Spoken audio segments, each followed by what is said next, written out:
میں عرض کر رہا تھا کہ جب انسان رات کے تاریکی میں اپنے دستے دعا کو پھیلاتا ہے تو اس کے دل کی آواز اور دل کی صدا یہ ہوتی ہے کہ داغ فرقت طیبہ قلب مزمحل جاتا، سبحان اللہ۔ کاش گنبد خضرا، کاش، ارے بول دو، آپ لوگوں کو بھی دیکھنا ہے نا، کاش گنبد خضرا دیکھنے کو مل جاتا۔ اس لیے کہ ایک بندے مومن، ایک عاشق مصطفیٰ کو نماز پر ناز نہیں ہوتا، روزے پر ناز نہیں ہوتا، حج و زکوٰۃ پر ناز نہیں ہوتا، صدقات و خیرات پر ناز نہیں ہوتا، تسبیح کے دانوں پر اس کا اعتماد نہیں ہوتا، ماتھے اور پیشانی کے داغ پر اس کو گھمنڈ نہیں ہوتا، تلاوت قرآن کی کثرت پہ اسے ناز نہیں ہوتا۔ ایک عاشق مصطفیٰ کو اگر ناز ہوتا ہے، ایک دیوانے مصطفیٰ کا اگر سرمائے افتخار ہوتا ہے، ایک جانثار مصطفیٰ اگر کسی شے کو اپنی نجات کا ذریعہ سمجھتا ہے تو وہ کچھ اور نہیں ہے، نہ طاعت پر، نہ تقوی پر، نہ زہد و اتقاء پر ہے، ہمیں اگر ناز ہے تو بس محمد مصطفیٰ پر ہے۔ سبحان اللہ، سبحان اللہ، بہت اچھا۔ حضرات، آج کی یہ خوبصورت محفل بڑے مختصر سے وقت کے ساتھ آپ کے بیچ میں منعقد کی گئی۔ بے شک۔ میرے ایک عزیز جنہوں نے حفظ قرآن کریم کی سعادت حاصل کی، حافظ محمد کیف علیمی سلمہ، ان کے طرف سے اور آپ کے اس ادارے کے اراکین اور آپ سب کی طرف سے آج کی یہ محفل نور آراستہ کی گئی۔ اللہ جل شانہ کی بارگاہ میں دعا کریں رب قدیر اس محفل خیر کو اپنی بارگاہ میں قبول فرمائے، اللہم آمین، ہے نا؟ آمین تو کہہ دو ذرا زور سے۔ اللہ تعالیٰ اس محفل کو قبول فرمائے اور ہم سب کو اس محفل سے اللہ جل شانہ پروان مغفرت کے ساتھ شمع ہدایت بھی عطا کرے۔ اللہم آمین۔ خالی مغفرت کا پروانہ نہ تلاش ہو، ہدایت کے راستے اور ہدایت کی باتیں بھی ہمیں تلاشنی چاہیے۔ میں بس مختصر سے وقت میں اپنی گفتگو ایک چھوٹی سی تمہید سے شروع کروں اور پھر مقصد پیش کر کے میں اپنی گفتگو سمیٹ دوں۔ اللہ جل شانہ نے اس خاکدان گیتی پر دو طرح کی چیزوں کو پیدا کیا۔ ان میں سے ایک وہ ہے جس کو اللہ نے نعمت حیات عطا کی، جس کو اللہ نے زندگی عطا کی، جس کو اللہ نے سانسیں بخشی ہیں، جس کو اللہ نے دھڑکنے والا دل دیا ہے، جس کو اللہ نے دیکھنے والی آنکھیں دی ہیں، جس کو پروردگار نے سننے والے کان دیے ہیں، جس کو میرے رب نے جسم و جسمانیات کے ساتھ حیات کی نعمت سے سرفراز فرمایا، اور دوسری طرح کی ایک مخلوق ہے جس کو اللہ نے زندگی عطا نہیں کی۔ یہ مائک، یہ مخلوق ہے مگر نعمت حیات سے محروم ہے۔ یہ کرسیاں، یہ مخلوق ہیں مگر حیات اور زندگی سے محروم ہیں۔ یہ پیڑ اور پودے، یہ اللہ کی مخلوق ہیں مگر زندگی کی نعمت سے محروم ہیں۔ یہ اینٹ اور پتھر، یہ اللہ کی مخلوق ہیں مگر حیات اور زندگی سے خالی ہیں۔ معلوم یہ ہوا کہ اس کائنات میں اللہ کی مخلوقات دو حصوں میں بٹی ہوئی ہے۔ ایک وہ ہے جسے ہم جاندار کہتے ہیں اور ایک وہ ہے جسے ہم بے جان کہتے ہیں۔ بات سمجھ میں آ رہی ہے؟ چیزیں دو طرح کی ہو گئیں، ایک تو جاندار اور دوسری بے جان۔ اب جاندار چیزوں کو بھی اللہ نے دو حصوں میں بانٹ دیا۔ جو چیزیں جاندار ہیں اللہ تعالیٰ نے انہیں دو خانوں میں بانٹ دیا، دو حصوں میں بانٹ دیا۔ ایک کو ذوی العقول کہا جاتا ہے اور ایک کو غیر ذوی العقول کہا جاتا ہے۔ یہ علماء منطق فلسفہ پڑھنے والے ہماری گفتگو بڑی آسانی سے سمجھ رہے ہوں گے. ہمیں سمجھانا آپ کو ہے، اس لیے سرل بھاشا میں یوں کہہ لیں کہ ایک مخلوق وہ ہے کہ جس کے پاس عقل اور دماغ ہے، اور ایک مخلوق وہ ہے جس کے پاس عقل نہیں ہوتی ہے نا. آپ غور کریں، انسان اللہ جل شانہ نے انسان کو عقل و خرد کی دولت سے سرفراز کیا. بے شک. مگر آپ ایک جانور کو دیکھ لیجئے، بطور مثال ایک گدھے کو لے لیجئے.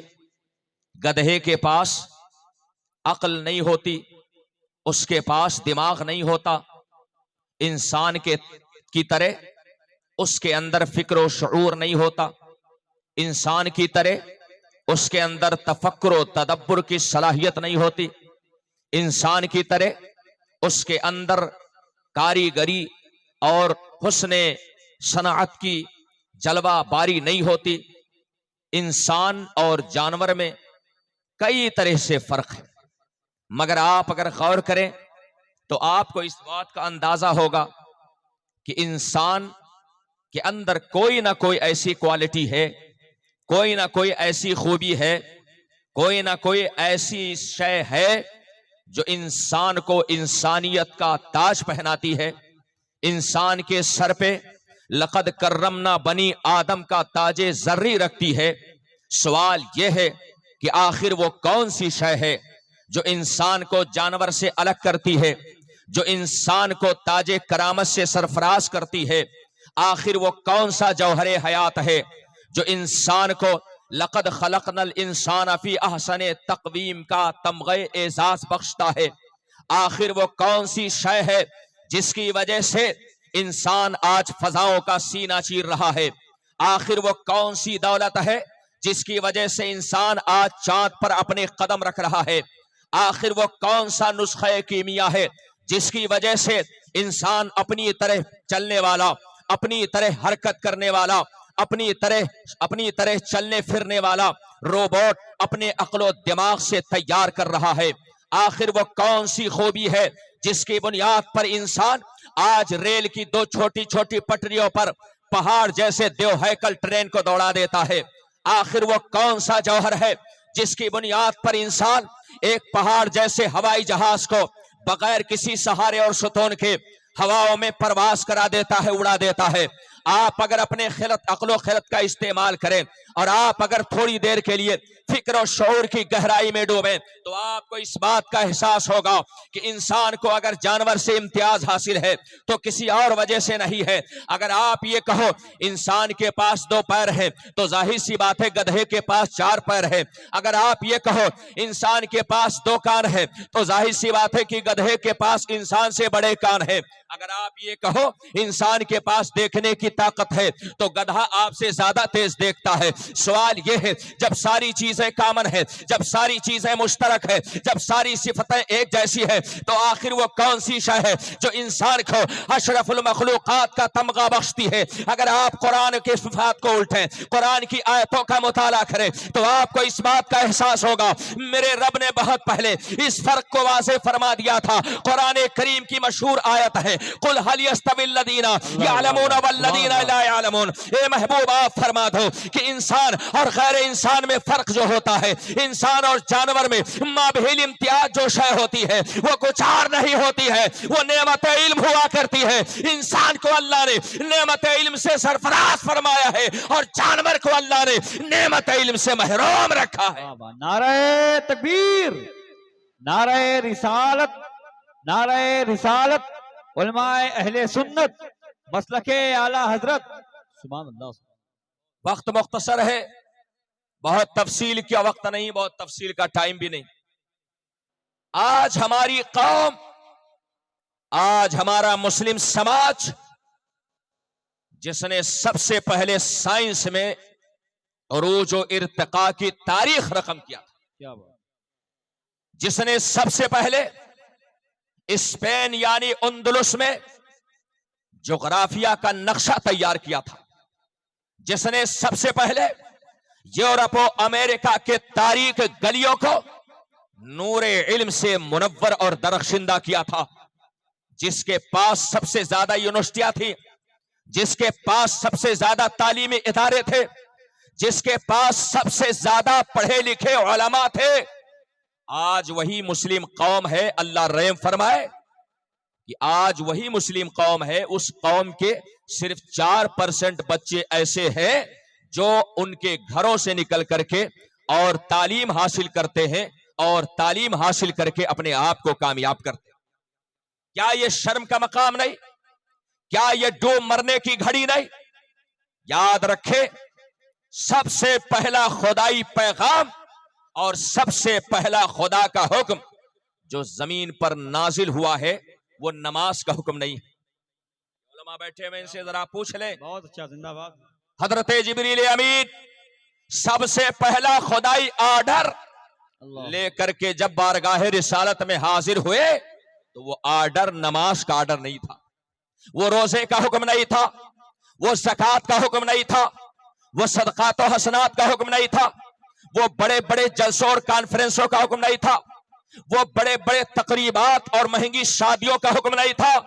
سب سے پہلا آرڈر جو روئے زمین پر اللہ کا نازل ہوتا ہے وہ آرڈر ہے اقرا کا حکم۔ اللہ ارشاد فرماتا ہے، اے مصطفیٰ امت محمدیہ کو پیغام دے دو کہ سب سے پہلے وہ پڑھائی کرے، اس لیے کہ جب وہ پڑھ لیں گے تو نماز پڑھنا آسان ہو جائے گا، روزہ رکھنا آسان ہو جائے گا، حج و زکوٰۃ آسان ہو جائیں گے۔ پتہ یہ چلا مسلمانوں، اللہ کی معرفت کے لیے ہمیں علم کا حاصل کرنا ضروری ہے۔ پگھلنا علم کے خاطر مثال شمع زیبا ہے، بغیر اس کے نہیں پہچان سکتے ہم خدا کیا ہے۔ بہت اچھا، زندہ باد۔ نعرہ تکبیر، نعرہ رسالت، مسلک اعلی حضرت، جشن دستار بندی، نعرہ تکبیر، نعرہ رسالت، سبحان اللہ۔ بات سمجھ میں آ رہی ہے؟ لطیفہ وغیرہ چاہ رہے ہیں سننا آپ حضرات؟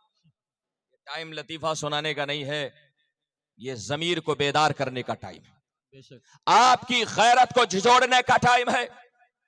یاد رکھیں، ہمارے رب کو سب سے زیادہ ہمارے اعمال و صفات میں اگر کچھ پسند ہے تو وہ ہمارا علم پسند ہے۔ سبحان اللہ۔ اللہ کے ہاں قدر اور اللہ کے ہاں عزت اگر کسی کو حاصل ہے تو وہ علم کو حاصل ہے۔ کیا بات۔ میں آپ کو بتاؤں مسلمانوں، میرا خدا علم کا کس طرح سے اعزاز بڑھاتا ہے اور احترام علم پر کس طرح سے انعام دیتا ہے، آپ اسے حدیث رسول اللہ کے ضمن میں سمجھنے کی کوشش کریں۔ میدان محشر میں نفسی نفسی کا عالم، کوئی کسی کا پرسان حال نہیں، ایسے وقت میں ایک شخص ہوگا جس کے جہنمی ہونے کا فیصلہ جاری ہو چکا ہوگا۔ اللہ کی بارگاہ سے آرڈر کلیئر، تم کو جہنم میں جانا ہے۔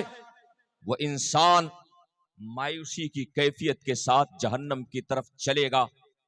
اچانک اس کی نظر ایک عالم دین پر پڑے گی، ایک عالم ربانی پر پڑے گی، دوڑ کر کے اس کی بارگاہ میں حاضر ہوگا اور عرض کرے گا، حضور پہچانا آپ نے مجھ کو؟ اس دن انسان کی میموری بڑی تیز ہوگی، زندگی کے سارے حادثات اور واقعات اسے یاد ہوں گے۔ عالم دین کہے گا، ہاں میں نے پہچانا، تو میرے گاؤں کا شخص ہے۔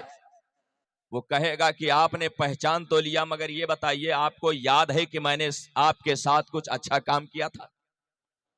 وہ عالم دین کہیں گے، ہاں مجھے اچھی طرح سے یاد ہے کہ ایک بار مجھے وضو کے پانی کی ضرورت تھی اور تم نے مجھے وضو کا ایک لوٹا پانی دیا۔ آج مسلمان دنیا کی وہ واحد قوم ہے جو ہوٹلوں پر بیٹھ کر کے اپنے علماء کا پاجامہ ناپتی۔ مولانا صاحب کا پاجامہ ٹخنک اوپر ہے کہ نیچے ہے؟ آج مسلمان دنیا کی وہ واحد قوم ہے جو چوراہوں پر بیٹھ کر کے اپنے رہنماؤں کی برائی کرتی ہے۔ میں بڑے کھل کر کے بولنے کا عادی ہوں، کسی کو اچھا لگے یا خراب لگے اس سے کوئی فرق نہیں پڑتا۔ کون منیجر ہے، کون صدر ہے، کون سیکریٹری ہے، اس سے مجھے کوئی غرض نہیں ہے۔ میرے سامنے علم ہے اور میرے سامنے علماء کی عزت ہے۔ سبحان اللہ، بہت اچھا۔ آپ کے گھر میں ایک معمولی سا مزدور مزدوری کرتا ہے نا، اس کی تنخواہ 15,000 ہوتی ہے، نالی صاف کرنے والا ایک شخص وہ بھی 25,000 30,000 سیلری پاتا. آپ نے کبھی غور کیا کہ آپ کے کھیت میں مزدوری کرنے والا ایک مزدور اس کی تنخواہ 10,000 15,000 سے کم نہیں؟ اور یہ ہمارے علماء ہیں, یہ ہمارے مؤسسین ہیں, ان کی عظمت شان کا عالم یہ ہے کہ بظاہر یہ چلتے ہیں تو زمین پہ چلتے ہیں, مگر حقیقت میں ان کے قدم اللہ کے فرشتوں کے نورانی پروں پہ پڑا کرتے. سبحان اللہ. آپ ان کے مقام تک پہنچ سکتے ہیں, آپ ان کے رتبے تک پہنچ سکتے ہیں. آپ کے گھر میں مزدوری کرنے والا مزدور 15,000. اب مولانا صاحب پڑھاوے آئے گے نا, کہتے مولانا صاحب مکتب میں بھی پڑھانا, امامت بھی کرنی ہے, آپ کو میلاد بھی پڑھنا ہے, آپ کو فاتحہ بھی پڑھنا ہے, آپ کو جنازہ بھی پڑھنا ہے, آپ کو مردے کو نہلانا بھی ہے, آپ کو بچے کے کان میں اذان بھی دینا ہے, آپ کو عقیقے کی دعا بھی پڑھنی ہے, آپ کو بچے کا ختنہ بھی کرانا ہے. اور گھبرائیو نہ, 5,000 آپ کا کہیں نہیں جائے. کتنا 5,000. کتنا بھیا؟ 5,000. یہ میں آسمان کی بات نہیں کر رہا, آپ سب کی بات کر رہا ہوں. آج علماء کو آپ نے بے قدر کیا, اللہ نے آپ کی قدر کو چھین لیا. آج ہماری شادیوں میں ہوتا کیا ہے؟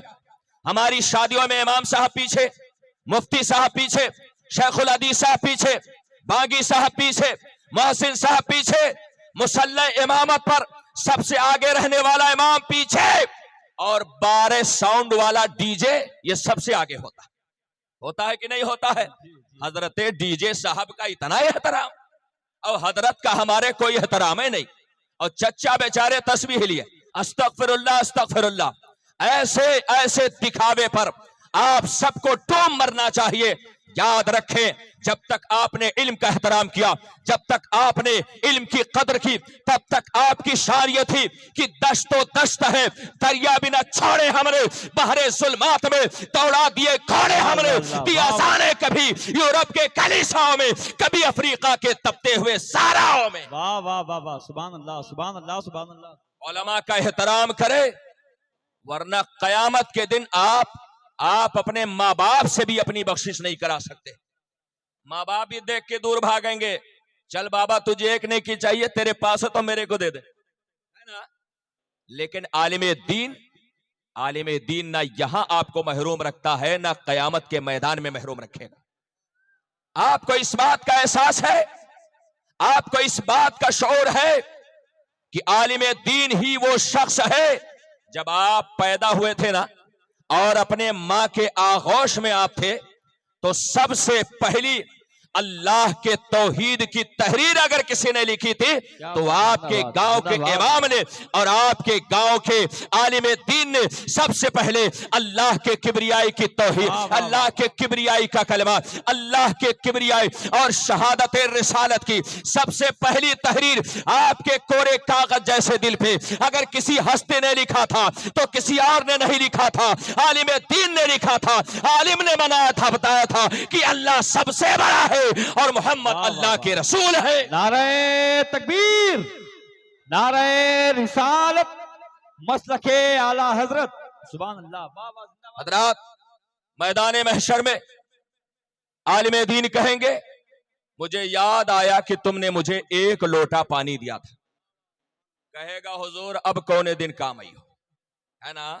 آج تو گاڑی پھنس گئی, اللہ نے فیصلہ دے دیا جہنم میں جاؤ, ڈوبتے کو تنکے کا سہارا کافی.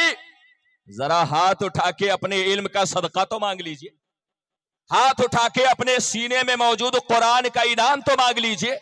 حضور آپ کو اللہ نے بخش دیا ہے, مگر ہم نے حدیث پڑھی ہے اور سنی ہے کہ عالم دین میدان قیامت میں جس کی طرف اشارہ کر دے گا اللہ اسے مغفرت کا پروانہ عطا کر دے. واہ واہ واہ واہ, زندہ باد. عالم دین ہمیشہ اس کا دل نرم ہوتا, چاہے جتنا پیٹ پیچھے گالی دو, مگر عالم آپ سے کبھی بیر نہیں رکھتا. اللہ اکبر. میدان قیامت ہے, عالم دین ہاتھ اٹھائے گا, اپنے رب کی بارگاہ میں عرض کرے گا, مولا میرے سینے میں تو نے قرآن رکھا, میرے سینے میں تو نے حدیث رکھی, میرے سینے میں تو نے نور فقہ رکھا, مجھے تو نے علم کے بدلے عمل کی توفیق دی. اے اللہ, اس شخص نے احترام علم میں